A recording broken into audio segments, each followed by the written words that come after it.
Thuyền đến đầu cầu ắt sẽ thẳng. Người khi đến đường cùng tự khắc sẽ có một lối đi mở ra. Cũng như vậy, bất kể phải đi đến đâu thì đó cũng chính là nơi ta cần phải tới. Vậy hãy trải nghiệm những gì cần phải trải nghiệm, hãy gặp những người nên gặp.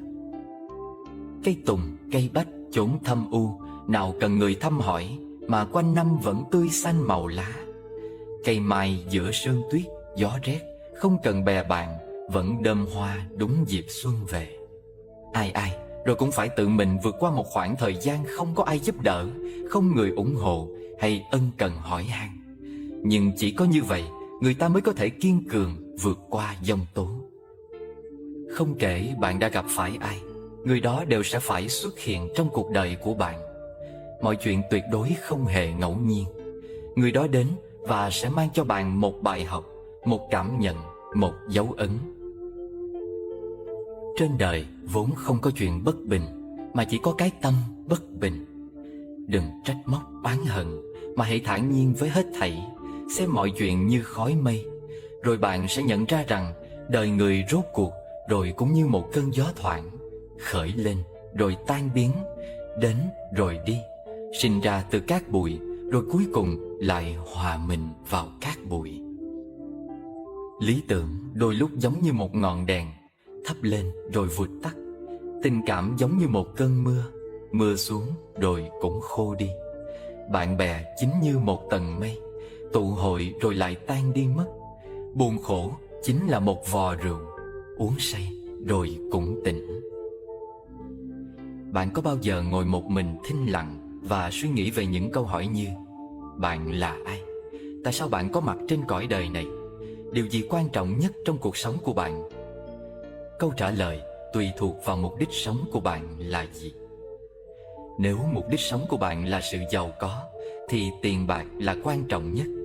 Nếu đó là có được một địa vị cao trong cuộc sống, thì sự thăng tiến trong sự nghiệp là điều quan trọng nhất.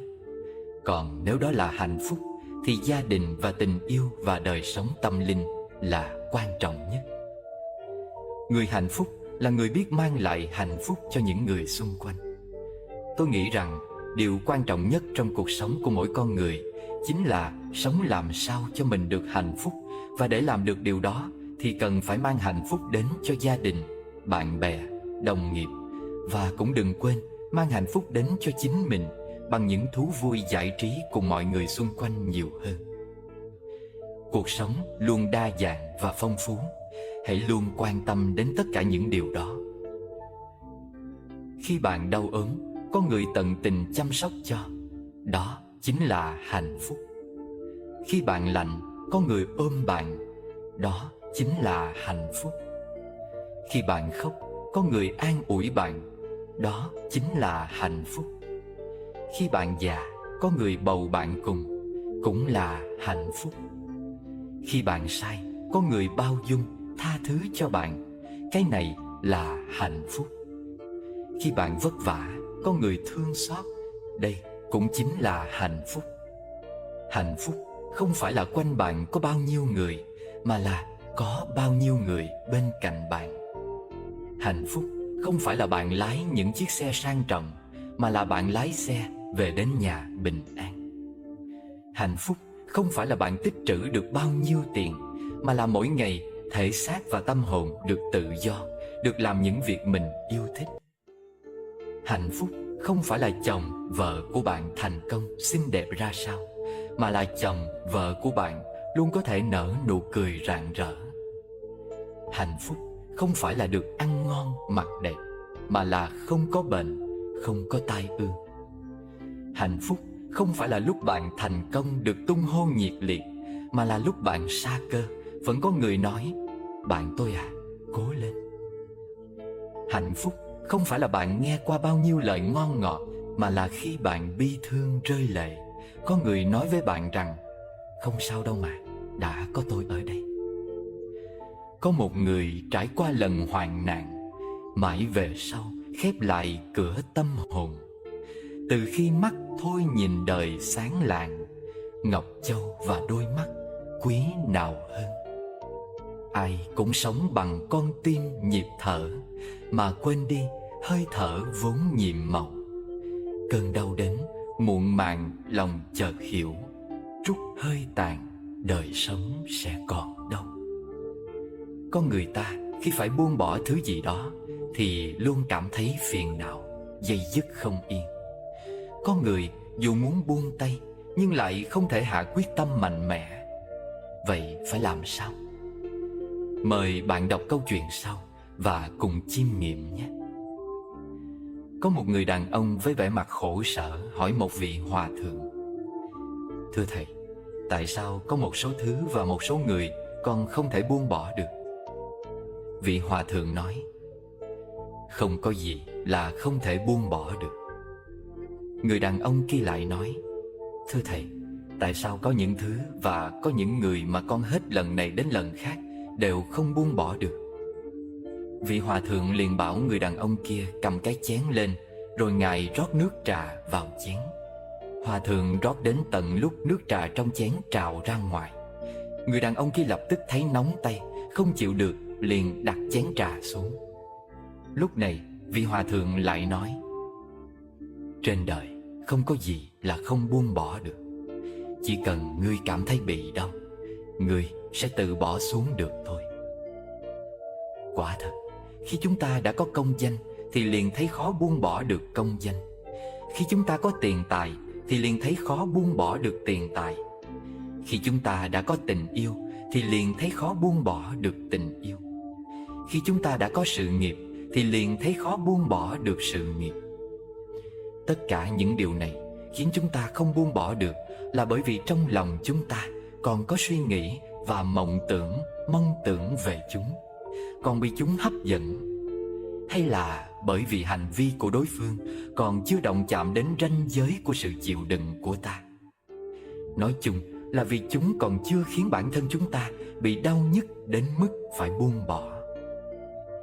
Ví dụ như ta khó buông bỏ được tình yêu là bởi vì trong lòng chúng ta còn có hy vọng và mong đợi rằng trong tương lai sẽ có cải biến. Trong lòng vẫn còn bị tham dục cản trở. Những người thiếu quyết đoán thường nghĩ trước nghĩ sau, nên nắm giữ cũng chậm mà buông bỏ cũng chậm. Nếu người đó trải qua một lần biến cố to lớn, hay khi cận kề cái chết, sẽ có thể khiến họ thay đổi. Khi chúng ta đối với một thứ hay một người nào đó mà có cách suy nghĩ nhìn nhận thông thoáng hơn, xem nhẹ hơn, thì việc buông bỏ cũng dễ dàng hơn. Chúng ta sở dĩ bị rơi vào đau khổ là bởi vì trong lòng có nhiều dục vọng. Mỗi ngày chúng ta đều phải suy nghĩ về những thứ dục vọng ấy. Đương nhiên là sẽ thấy rất mệt. Điều này cũng giống như mua sắm đồ đạc cho một căn nhà mới vậy. Ban đầu để thỏa mãn nhu cầu hay sở thích, chúng ta mua thật nhiều thứ. Nhiều năm sau này, chúng ta phát hiện ra ngôi nhà đã chứa quá nhiều thứ, có cả những thứ không bao giờ dùng đến. Lúc đó chúng ta nghĩ rằng sẽ bỏ đi một vài thứ nào đó, nhưng biết bỏ thứ nào đây? Cái gì ta cũng thấy có ý nghĩa, cũng lưu dấu kỷ niệm. Thế nên chẳng đành vứt bỏ đi thứ gì, rốt cuộc lại lưu giữ lại tất cả, đành phải chấp nhận sinh sống trong một không gian nhỏ hẹp, bức bối. Nhưng nếu như có một ngày nào đó, căn nhà của chúng ta bị mưa dột, khiến những thứ đó bị ướt hoặc bị rách nát, thì chúng ta lại dễ dàng vứt bỏ chúng ngay. Điều này chính là khi thật sự đau đớn, ta sẽ tự nhiên buông bỏ. Trong cuộc đời có rất nhiều thứ chúng ta nên buông bỏ, vì nếu cứ lưu luyến thì chúng sẽ trở thành một loại ràng buộc. Hãy dũng cảm buông bỏ để được tự do tự tại, đạt đến giải thoát an vui. Một ông cụ nói với con của mình: Nắm chặt bàn tay con vào, nói cho ta biết con có cảm giác gì. Đứa con nắm chặt bàn tay: Dạ có chút mệt mỏi. Thử dùng thêm chút sức lực xem sao. Dạ càng mệt hơn, có chút khó chịu và cảm thấy nghẹt thở. Vậy con buông tay ra. Đứa con thở phào nhẹ nhõm: Thoải mái hơn nhiều. Khi con cảm thấy mệt, con càng nắm chặt càng mệt. Buông tay ra có thể nhẹ gánh đi nhiều, phải không? Ôi, đạo lý đơn giản biết bao. Rõ ràng buông bỏ mới thoải mái, đúng không? Mỗi ngày chúng ta phải đối diện với bao nhiêu những điều không vừa ý, những bực bội và những tình huống vượt quá tầm kiểm soát. Nếu bản thân có thể thay đổi được những điều đó thì quá tốt, nhưng không phải lúc nào cũng có thể làm được. Thế nên chúng ta cần học cách làm quen với những việc này và chấp nhận chúng một cách vui vẻ. Hãy học cách để có thêm kiên nhẫn và khoan dung và độ lượng. Hãy cố gắng nhìn cuộc đời mình và mọi người thân thiện và nhẹ nhàng hơn. Cũng đừng nên quá lo lắng nếu khi bị thất bại. Hãy để cho quá khứ đi qua. Hãy tập trung vào giây phút hiện tại. Không cần phải gợi lên những ký ức không vui và lấp vùi chính mình trong đó. Hãy học cách thiền tập. Chỉ cần thiền tập vài phút mỗi ngày thôi thì cũng có thể thay đổi cuộc đời của bạn rồi. Sự an bình trong nội tâm sẽ đưa đến sự an bình, an lạc bên ngoài. Hạnh phúc là khi biết trở về từ hun hút mộng nẻo sơn khê. Từ trong tâm tối bao mờ mịt, chợt ánh dương bừng soi bến mê. Hạnh phúc là khi biết được người, đôi bàn tay nhỏ biết buông lơi.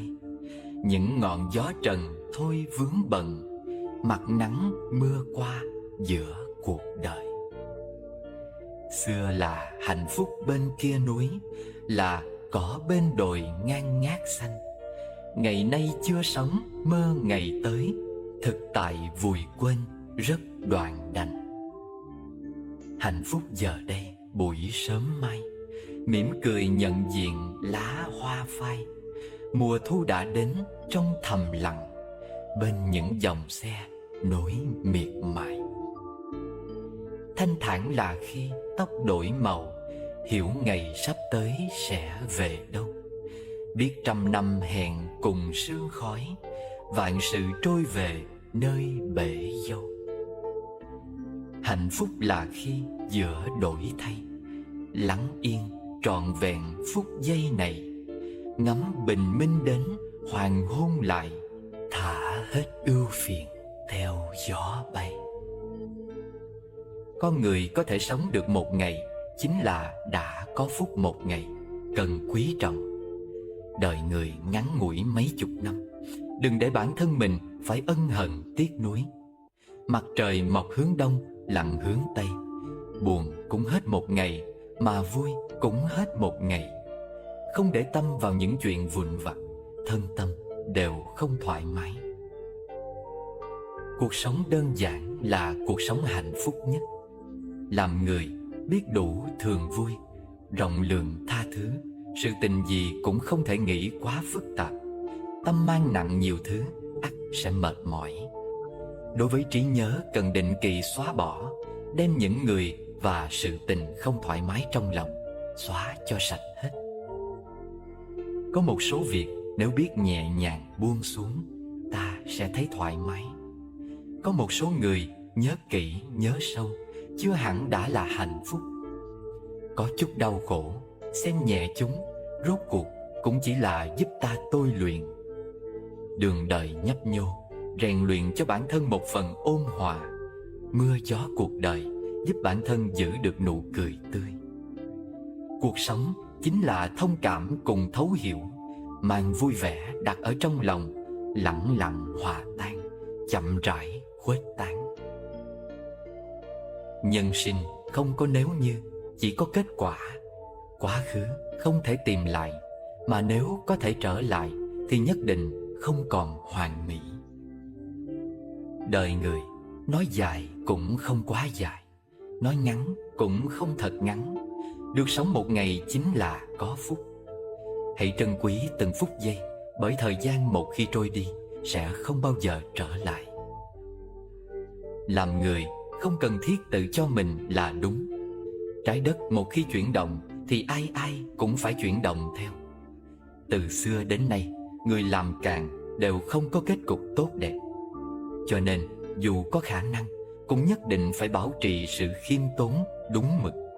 Làm thật tốt công việc của mình. Nếu là vàng thì tất sẽ lấp lánh ánh quang. Phiền não cũng đừng quên nở nụ cười. Gấp gáp cũng nhất định phải chú ý ngữ khí.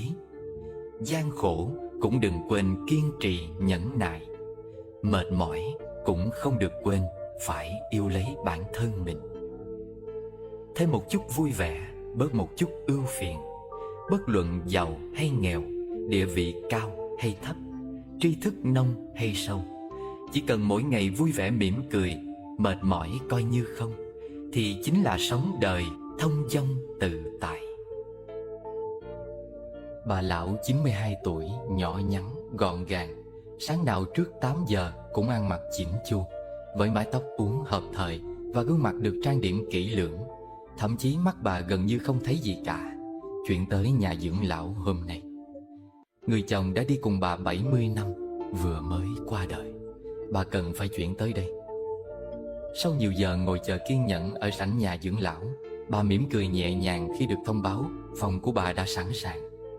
Khi bà điều khiển khung hỗ trợ đi lại tới phía thang máy, tôi chỉ cho bà bản hướng dẫn về căn phòng của bà, kể cả những tờ giấy có đục lỗ được treo trên cửa sổ. Tôi thích căn phòng. Bà biểu lộ với niềm phấn khởi của đứa bé lên 8 được cho một con thú bông. Bà chưa nhìn thấy phòng mà, bà đợi cháu tí nhé. Cũng đâu có ảnh hưởng gì, bà đáp. Hạnh phúc là điều cháu quyết định trước cả khi nó đến. Ta thích căn phòng hay không, không phải vì đồ gỗ được bày biện thế nào. Nó đã hiện sẵn trong đầu ta, và ta quyết định là ta sẽ thích nó. Đó là quyết định ta thực hiện mỗi sáng thức dậy. Ta có một lựa chọn. Ta có thể nằm nguyên ngày trên giường, tính từng rắc rối đang có với các bộ phận trong cơ thể mà không còn hoạt động, hoặc ra khỏi giường và cảm ơn những bộ phận còn hoạt động. Mỗi ngày là một tặng phẩm. Ngày nào chưa nhắm mắt là ngày đó ta luôn để tâm vào ngày đang tới và những ký ức đẹp. Bà tiếp tục giải thích. Tuổi già như tài khoản ngân hàng, cháu rút ra từ những gì cháu đóng góp vào. Vì vậy, ta khuyên cháu nên đóng thật nhiều hạnh phúc vào tài khoản ngân hàng ký ức. Cảm ơn sự đóng góp của cháu vào ngân hàng ký ức của ta. Ta vẫn tiếp tục đóng vào tài khoản. Bà mỉm cười rồi nói tiếp. Hãy nhớ 5 nguyên tắc đơn giản để được hạnh phúc sau đây. Giữ con tim khỏi hận thù, để đầu óc không âu lo, sống giản dị, cho nhiều hơn, mong đợi ít hơn. Trong tâm mỗi người luôn có một chiếc chìa khóa của niềm vui, nhưng nhiều người đã không biết tự nắm giữ nó mà đem trao nó cho người khác. Một người phụ nữ thường than phiền trách móc. Tôi sống rất buồn khổ vì chồng tôi thường vắng nhà. Cô ấy đã đặt chìa khóa niềm vui của mình vào tay chồng. Một người mẹ nói, con trai tôi không biết nghe lời, khiến tôi thường xuyên nổi giận. Bà đã trao chìa khóa niềm vui của mình vào tay con trai.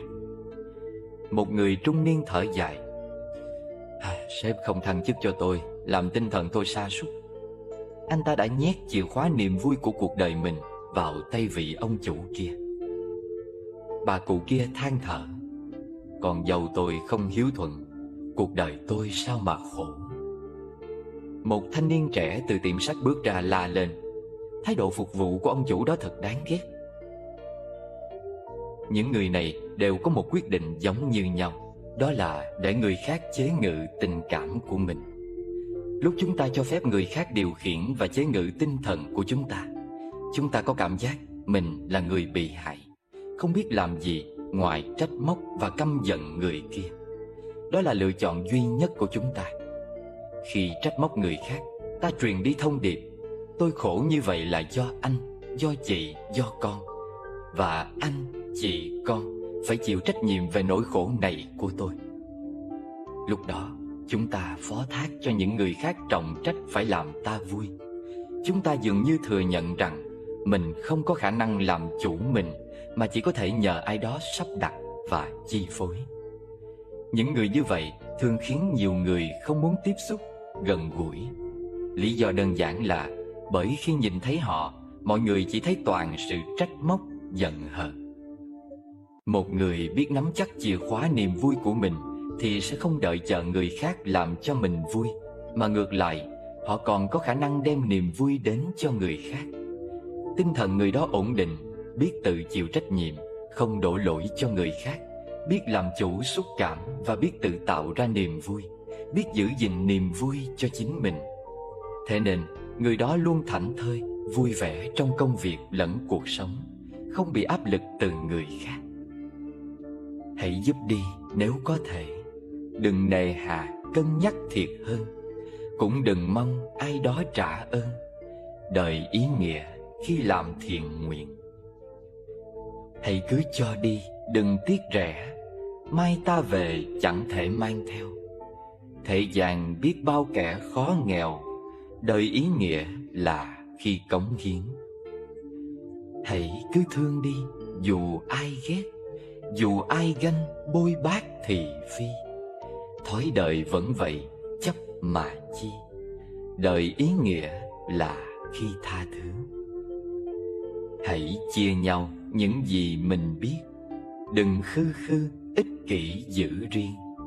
Mai chết đi sẽ bị thất truyền, đời ý nghĩa là khi sẻ chia.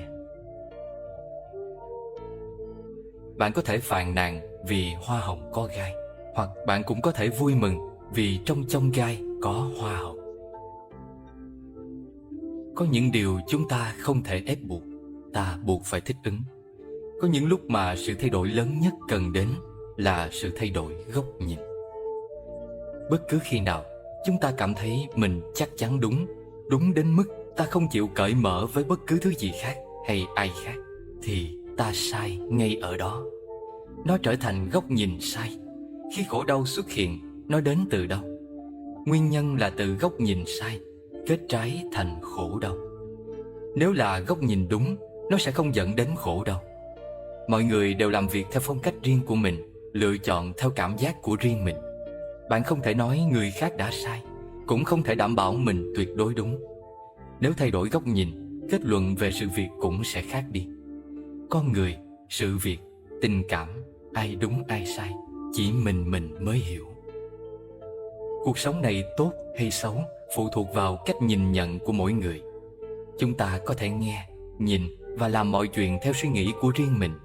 Mỗi người đều có những suy nghĩ riêng biệt, có góc nhìn khác nhau.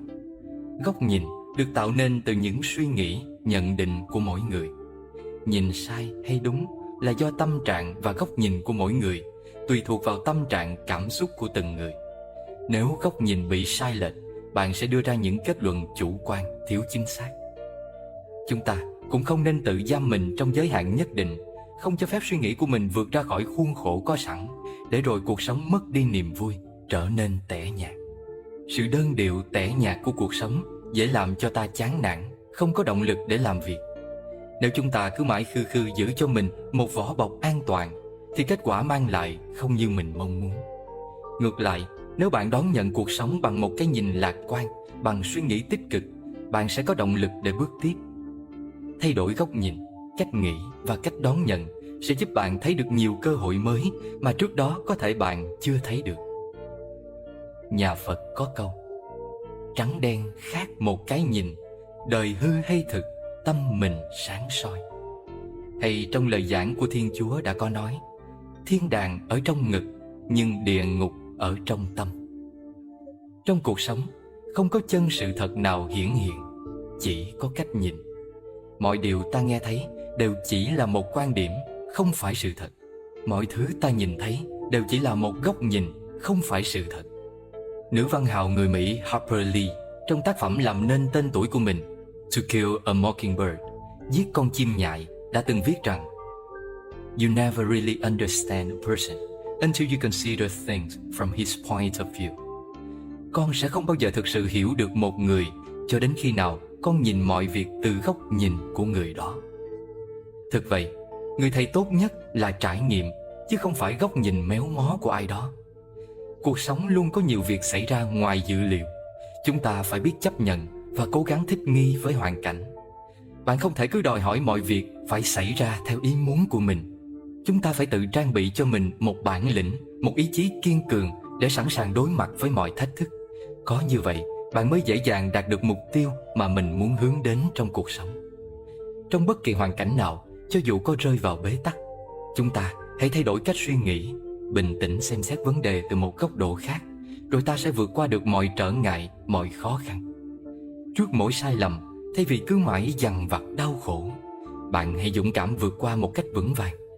Để có cái nhìn về cuộc sống bao quát, tổng quan hơn, chúng ta không nên suy nghĩ cực đoan, cũng đừng quá cầu toàn. Điều đó sẽ làm giảm khả năng suy xét, phán đoán và giải quyết vấn đề của bản thân. Muốn có được sự sáng tạo, chúng ta phải nhìn nhận sự việc đa chiều. Muốn thành công, chúng ta phải suy nghĩ khác những lối suy nghĩ tiêu cực, đem đến cho chúng ta những kiến thức mới lạ. Thế giới luôn vận động và không ngừng phát triển. Cơ hội thành công luôn dành cho những ai biết tìm kiếm cơ hội để vươn lên. Thành công luôn đến với ai biết nắm bắt thời cơ, thay đổi cách nhìn nhận về cuộc sống. Hãy là một người luôn tích cực cho ra một góc nhìn mới lạ, khác biệt để nhận xét một sự việc. Nhìn lại chặng đường mà ta đã đi qua, cảm nhận được giá trị mà mình đang sở hữu, và hãy có một góc nhìn để không phải ân hận hay nuối tiếc vì những điều đã qua. Có bao giờ bạn suy nghĩ về những việc mà mình từng quyết định và cảm thấy hối hận về chúng chưa? Tôi thì đã có nhiều lần suy nghĩ về điều đó. Cảm giác mang đến chẳng thoải mái một chút xíu nào, có phải không? Mọi chuyện trong cuộc sống ta chẳng thể nào đoán trước được. Nhưng có bao giờ bạn nghĩ, nếu khi ấy ta nhìn sự việc xảy ra với một góc nhìn khác đi, thì giờ này đây có lẽ ta đã nhận được một điều gì đó khác bây giờ chưa?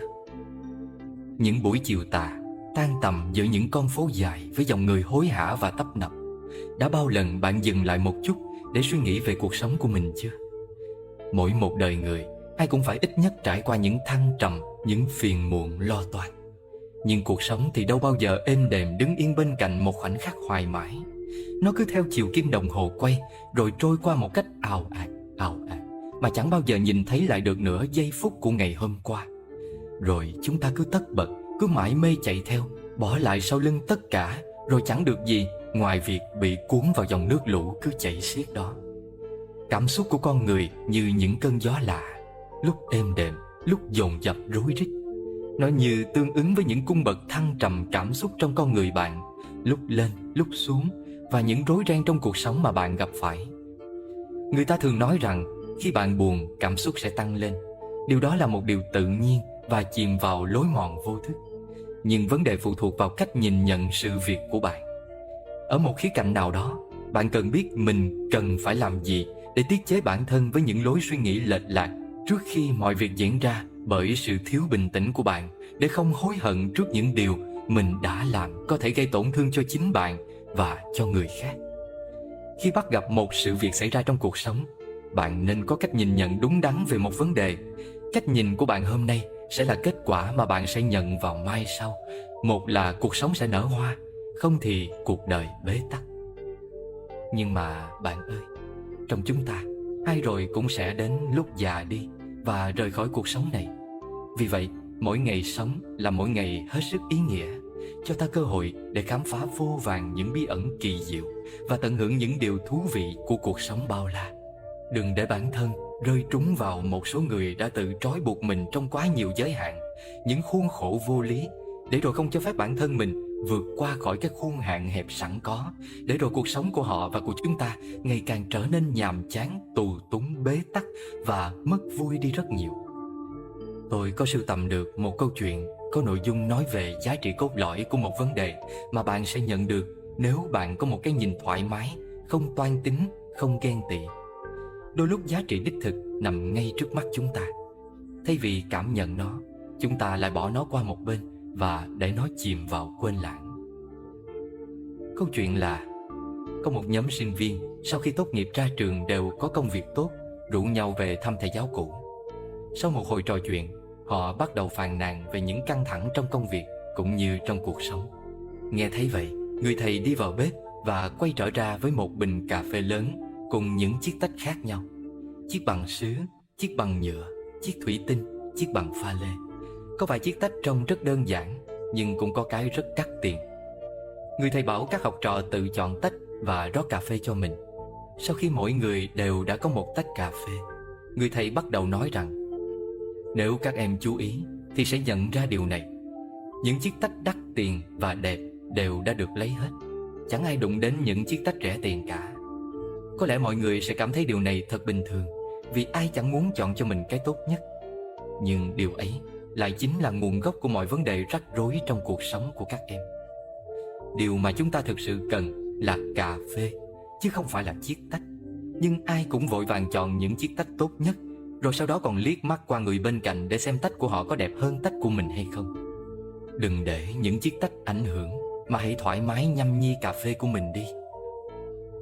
Thực vậy, cuộc sống chính là cà phê, còn công việc, tiền bạc và địa vị xã hội chính là những chiếc tách. Chúng là công cụ để giữ và chứa đựng cuộc sống, và không làm thay đổi chất lượng cuộc sống của chúng ta.